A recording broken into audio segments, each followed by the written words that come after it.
Kembali kecolongan kemenangan dari McLaren, sepertinya Mercedes mulai agak panik melihat tim rival mulai tahu cara untuk mengalahkan mereka.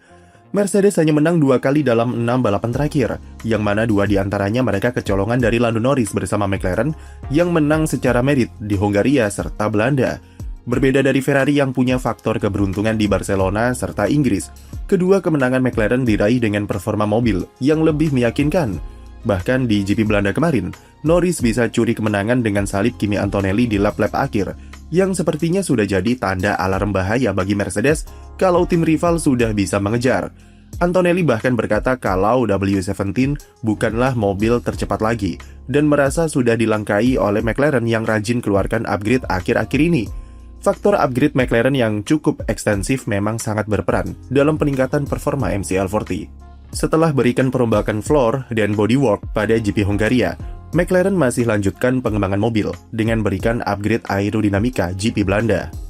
Masih berfokus pada penambahan downforce, McLaren coba improve optimalisasi airflow di area belakang mobil dengan revisi di area cook battle dan brake duct belakang.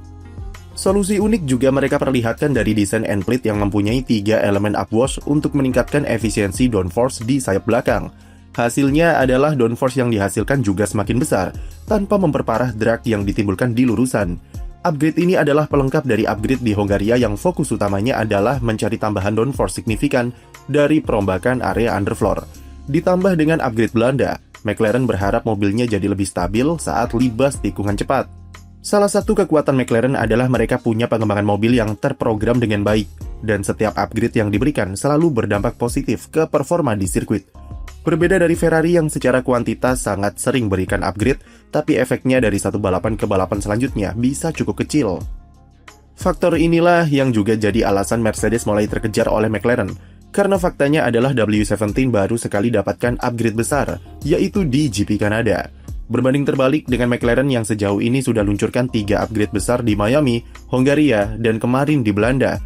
Melihat fakta seperti itu, seharusnya Mercedes sudah merencanakan untuk mempercepat pengembangan mobilnya supaya mencegah McLaren semakin ngacir di depan atau bahkan terkejar oleh Ferrari yang masih jor-joran dalam pemberian upgrade. Tapi ternyata hal itu tidak bisa dilakukan Mercedes dalam waktu dekat.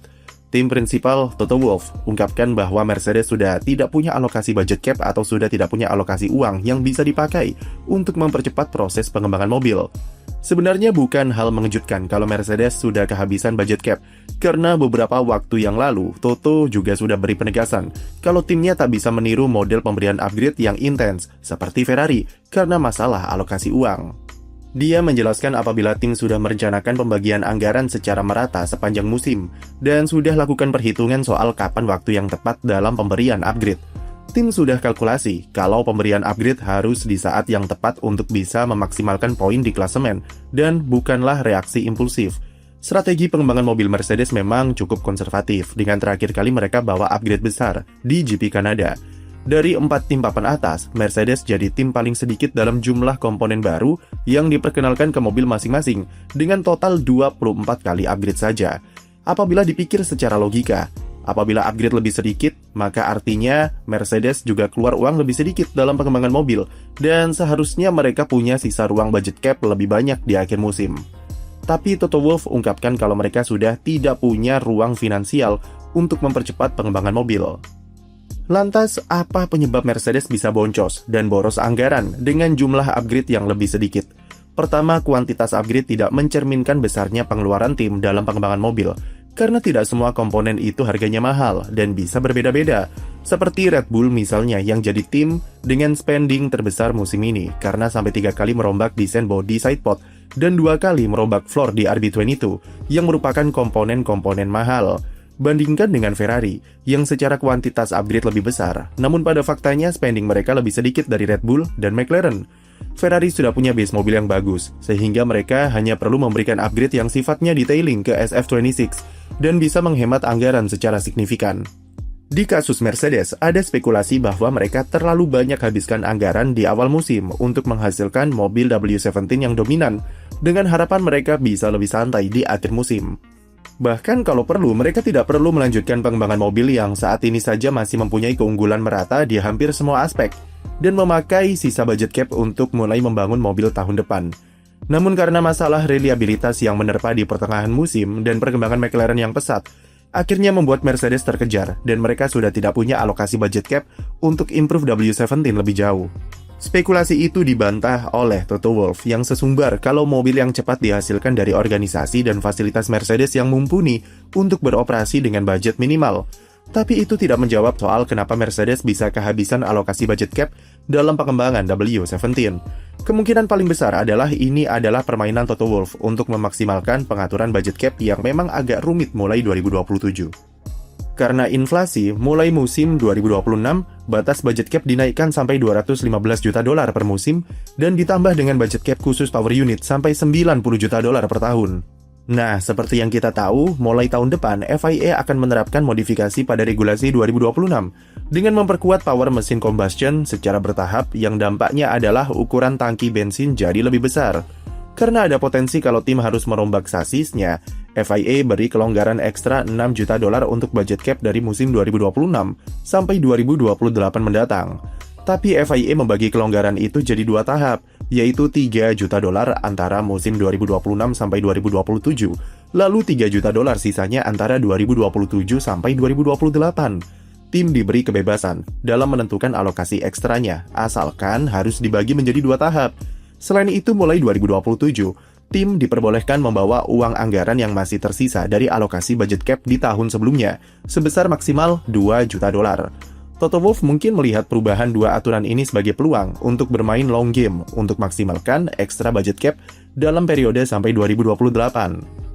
Daripada jor-joran di musim 2026, lebih baik sedikit lebih ketat dalam pengeluaran tahun ini dan menyimpan ekstra budget sebesar 6 juta dolar plus sisa anggaran 2 juta dolar untuk bisa dipakai pada pengembangan mobil 2027 serta 2028. Mercedes minimal bisa dapatkan ekstra 8 juta dolar pada 2027 dan 2028 yang sangat berguna dalam meningkatkan intensitas development mobil. Apalagi dengan W17 yang masih cukup kuat dan masih punya keunggulan dari dominasinya di awal, Mercedes pada faktanya memang tidak perlu jor-joran dalam pemberian upgrade serta lebih santai di akhir musim.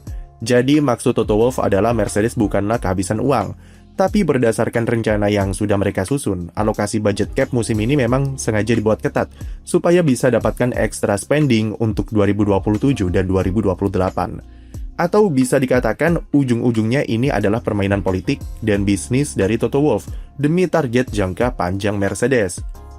Itulah kenapa Andrea Stella langsung skeptis saat mendengar pengakuan Toto Wolff karena dia tahu tahun depan ada kelonggaran budget cap yang bisa dimanfaatkan. Toh kehabisan budget bukan berarti upgrade-nya akan berhenti begitu saja karena Mercedes sudah konfirmasi berikan mesin baru ke Kimi Antonelli di GP Italia pekan depan.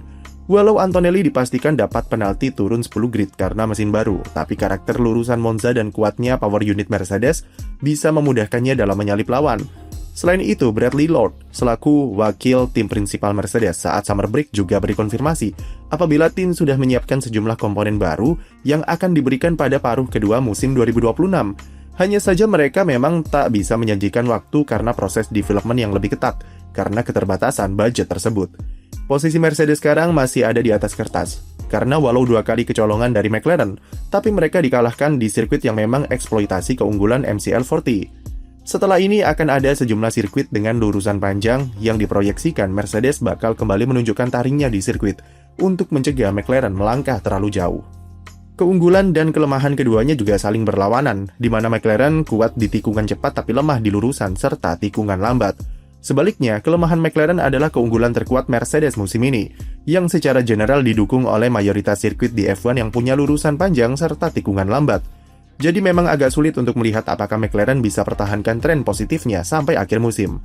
Tapi ekspektasinya memang tidak setinggi itu bagi Lando Norris, karena dia juga sadar kalau Mercedes masih superior, dan paling tidak bisa beri perlawanan sengit serta menggusur Ferrari dari posisi 2 konstruktor adalah target realistis. Sekian video dari kami, jangan lupa beri like dan subscribe untuk konten F1 lainnya.